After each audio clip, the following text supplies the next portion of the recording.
আসসালামু আলাইকুম। যারা দেশ এবং দেশের বাইরে থেকে আজকের এই ভিডিওটা দেখছেন তাদের সবাইকে লক্ষ্মীপুর দালাল বাজারের একটি পুরাতন বিল্ডিংয়ের ছাদ থেকে ইঞ্জিনিয়ারিং টেকনোলজির পক্ষ থেকে আপনাদের স্বাগতম। আমি বরাবরের মতো আজও আপনাদের মাঝে একটি পুরাতন বিল্ডিংয়ের ছাদ দিয়ে, যে সমস্ত বিল্ডিংয়ের ছাদ দিয়ে পানি পড়ে বা রুম ছাদ ভিজা স্যাঁতসেঁতে থাকে, অতিরিক্ত হিট হয় এবং পানি পড়ে ওয়াল ড্যামেজ করে দেয়, রুম ছাদের প্লাস্টার ঝরে পড়ে। সেই সমস্ত বিল্ডিংয়ের ছাদের কিভাবে যত্ন দিবেন এবং বিল্ডিংকে কিভাবে টেকসই রাখবেন সেটা সম্পর্কে আলোচনা করব। সেটা যদি জানতে হয় তাহলে অবশ্যই ভিডিওটি না টেনে সম্পূর্ণ দেখার জন্য বিনীতভাবে আহ্বান জানাচ্ছি এবং ইঞ্জিনিয়ারিং টেকনোলজি বিডি ইউটিউব চ্যানেলের সঙ্গে থাকার জন্য আপনাদের আমন্ত্রণ জানাচ্ছি।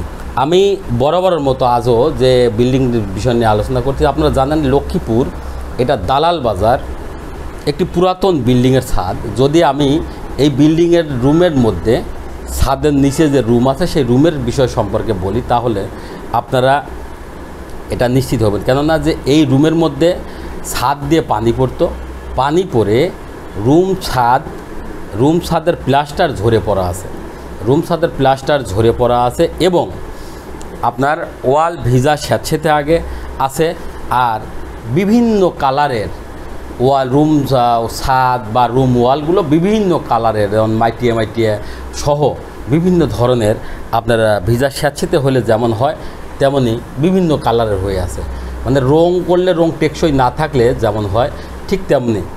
এখন এমতো অবস্থায় আপনার এই বিল্ডিংয়ের ছাদ দিয়ে যখন পানি পড়ে, তো এইখানে এলাকার রাজমিস্ত্রিদের সমাধান অনুযায়ী ওনারা ছাদের উপরে সিমেন্ট বালি খোয়া দিয়ে একবার ঢালাই করেছিলেন। ঢালাই করার পরে গত বছর ঢালাই করার পর ঠিক তেমনি এটা শুধুমাত্র মাস তিনেকের জন্য সমাধান ছিল, কেননা এই মাস তিনেকের মধ্যে আপনার যে ঢালাইটা করা ছিল সেই ঢালাইটা শুকাইছিল না। ঢালাইটা যখন ফুল শুকায় যাওয়ার পরে তখন আপনার মূল ছাদের যে ফাটলগুলো থাকে সেই ফাটল সহ ঢালাইয়ের উপর দিয়ে আবার ফাটল দেখা যায়, এবং ওটা শুকানোর পরেই এই ছাদ দিয়ে রুমের মধ্যে আবার পানি পড়ে। আর ঠিক তখনই ইঞ্জিনিয়ারিং টেকনোলজি বিডি ইউটিউব চ্যানেলের মাধ্যমে সার্চ দিয়ে ইনি যে বিষয়টা দেখতে পাচ্ছে সেটা হলো ছাদ থেকে যে রুমের মধ্যে পানি পড়ে সেটার যে সমাধান, অ্যাক্রিলিক জাতীয় কোটিং দিয়ে, এটা রাবার জাতীয় কোটিং, এটা 100% ওয়াটারপ্রুফিং করলে মিনিমাম 20 বছর টেকসই থাকবে, সেটা দেখে উনি আমাদেরকে কল দেন। তো তার ধারাবাহিকতা ইঞ্জিনিয়ারিং টেকনোলজির বিডির অত্যন্ত সুদক্ষ টেকনিশিয়ান দ্বারা আমরা এই বিল্ডিংয়ে সার্ভিস দেওয়ার জন্য ওখানে টিম পাঠাই দেই। এবং তার প্রথম লেয়ারটা আপনারা দেখেছেন যে আমাদের এইটাতে কাজ শুরু করার আগে আমাদের এই ছাদের উপরে যে প্যাটার্ন স্টোনগুলো ছিল, প্রথমত সেই প্যাটার্ন স্টোনটা আগে উঠানো হয়েছে। উঠানোর পরে এই টোটাল ছাদকে গ্রাইন্ডিং মেশিন দিয়ে পরিষ্কার করা হয়েছে। গ্রাইন্ডিং মেশিন দিয়ে পরিষ্কার করার পর এবং পরিষ্কার করার পরে যে ফাটলগুলো ছিল সেই ফাটলগুলো শনাক্ত করা হয়েছে। ফাটলগুলো শনাক্ত করার পর ওই ফাটলগুলোকে চিহ্নিত করে টোটাল ছাদ পরিষ্কার করার পরে 100% ওয়াটারপ্রুফিং করা হচ্ছে। আপনারা জানেন যে আমরা পুরাতন বিল্ডিংয়ের ছাদগুলোতে 100% ওয়াটারপ্রুফিং 2 বার করি।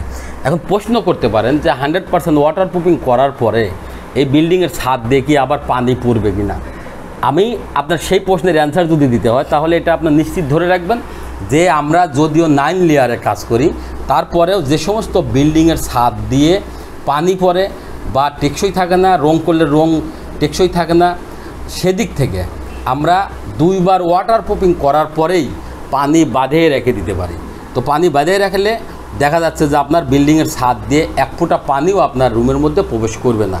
তাহলে নিশ্চিত আপনি ধরে নিতে পারেন যে আপনার বিল্ডিং এটাকে এই 2 কোট যদি আমরা 100% ওয়াটারপ্রুফিং করে দেই তাহলে 10 বছর টেকসই থাকবে।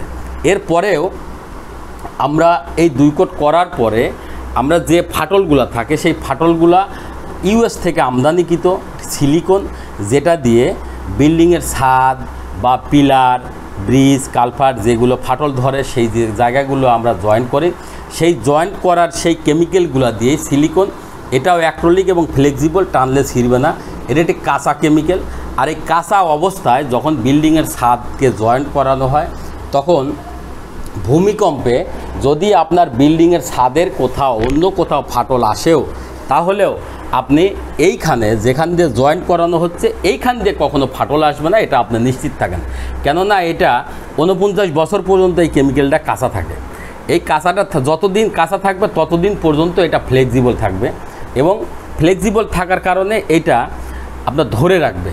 যদি অন্য কোথাও ফাটল আসে সেক্ষেত্রে আমাদের এটা ফাইনাল কোট করার পরেও আপনি নিশ্চিত ধরতে পারেন যে অন্য কোথাও ফাটল আসলেও এটা দেখা যাবে না। কেননা উপরে যে কাজটা আমাদের ফিনিশিং দেওয়া হয় কেমিক্যাল দিয়ে, সেই কেমিক্যাল দিয়ে যে ফিনিশিংটা দেয় সেটাও অ্যাক্রিলিক। তাই এটাতে আমাদের ধারাবাহিকভাবে যেমন আপনি এখানে সার্ভিস পাবেন জলছাদের বিকল্প, অর্থাৎ নতুন পুরাতন বিল্ডিংগুলার ছাদে যে জলছাদ করতে চান বা পানি পড়া থেকে সমাধান করতে চান অথবা টাইলস করতে চান বা সিমেন্ট বালি খোয়া দিয়ে প্যাটার্ন স্টোন করতে চান অথবা চুন সুরকি দিয়ে বাধ্যাত্ব আমলের জলছাদ করতে চান, সব কিছুর বিকল্প হিসাবে ওজনবিহীন অ্যাক্রিলিক সিমেন্টেশন ওয়াটারপ্রুফিং সহ এটা রাবার জাতীয় কেমিক্যাল দিয়ে জলছাদের বিকল্প হিসাবে 100% ওয়াটারপ্রুফিং, ওয়াটার স্লোপিং, অর্থাৎ ছাদ দিয়ে আপনার রুমে কখনো পানি প্রবেশ করবে না। আর রুমে যদি পানি প্রবেশ না করে তাহলে রুম ছাদ বা রুম ওয়াল কখনো ভিজা স্যাঁতসেঁতে থাকবে না, অর্থাৎ রডগুলোকে জংও ধরবে না। আর ওয়াটার স্লোপিংটা হলো যে সমস্ত ছাদগুলোতে পানি বেঁধে থাকে এবং ভিজা স্যাঁতসেঁতে থাকে, আপনার শ্যাওলা পড়ে, সেই সমস্ত জায়গাগুলোতে পানি বেঁধে থাকবে না। আমরা ওয়াটার স্লোপিংটা 4টা কেমিক্যাল একসঙ্গে করে রাবার বানিয়ে ওইটাকে মিনিমাম 2 কোট এবং উপরে 5 কোট 6 কোট পর্যন্ত দিয়ে আমরা ওয়াটার স্লোপিং নিশ্চিত করি। ওয়াটার স্লোপিং নিশ্চিত করার পর এরপরে আমরা নিচে যে ওয়াটার প্রুফিংটা করলাম সেই ওয়াটার প্রুফিংটা আবার করে এটাকে বান্ডিং করি। বান্ডিং করার পরে লাস্ট এবং ফাইনাল কোট যেটা সেটা 100% ওয়াটার প্রুফিং, ড্যাম প্রুফিং এবং হিট প্রুফিং সমাধান। ওয়াটার প্রুফিংটা হলো ওটাও অ্যাক্রিলিক কোটিং দিয়ে ওটা ওয়াটার প্রুফিং করার কারণে আপনার বিল্ডিংয়ের ছাদের উপরে যদি পানি বাধাই রাখেন 1 ফোঁটা পানি আপনার বিল্ডিংয়ের ছাদ দিয়ে প্রবেশ করবে না। অর্থাৎ এই পানিটা যতক্ষণ পর্যন্ত রৌদ্র বা বাতাসে না শুকাবে ততক্ষণ পর্যন্ত আপনি নিশ্চিত ধরে নিতে পারেন যে আপনার বিল্ডিংয়ের ছাদ দিয়ে 1 ফোঁটা পানি প্রবেশ করবে না, পানিটা ওইখানে ওই অবস্থাতেই থেকে যাবে এবং যতক্ষণ পর্যন্ত না রৌদ্র বা বাতাসে না শুকাবে। আর হিট ড্যাম প্রুফিংটা হলো যদি এইখান দিয়ে পানি স্যুপ না করে তাহলে আপনার ছাদ বা ওয়ালের কোথাও ড্যামেজ আসবে না। পরবর্তীতে যে বিষয়টা হলো হিট প্রুফিং সমাধান।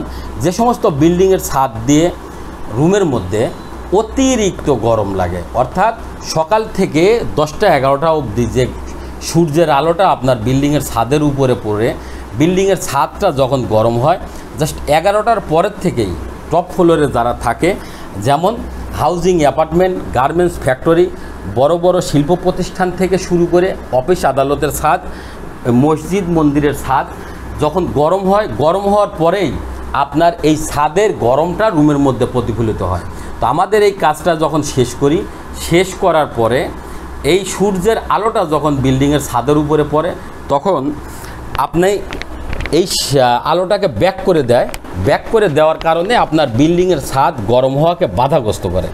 আর বিল্ডিংয়ের ছাদ যদি গরম না হয় তাহলে নিশ্চিত ধরে রাখেন 85% আপনার রুমের মধ্যে তাপমাত্রা লাগবে না। আর সারা বাংলাদেশে ইঞ্জিনিয়ারিং টেকনোলজি বিডির অত্যন্ত সুদক্ষ টেকনিশিয়ান দ্বারা সার্ভিস পেতে আপনি অবশ্যই যোগাযোগ করবেন 01712223213, 01713740034। এছাড়াও আমাদের engineering technology BD YouTube channel আছে, engineering technology BD Facebook page আছে, ওয়েবসাইট আছে। সেখানে আপনারা নিয়মিত আপডেট পেতে অবশ্যই বেশি বেশি লাইক, কমেন্ট, শেয়ার করবেন। আবারও দেখা হবে পরবর্তী কোনো সাথে। সে পর্যন্ত আপনাদের সার্বিক সুস্থতা এবং মঙ্গল কামনা করে আজকের মধ্যে এখানেই বিদায়। আল্লাহ হাফেজ, আসসালামু আলাইকুম।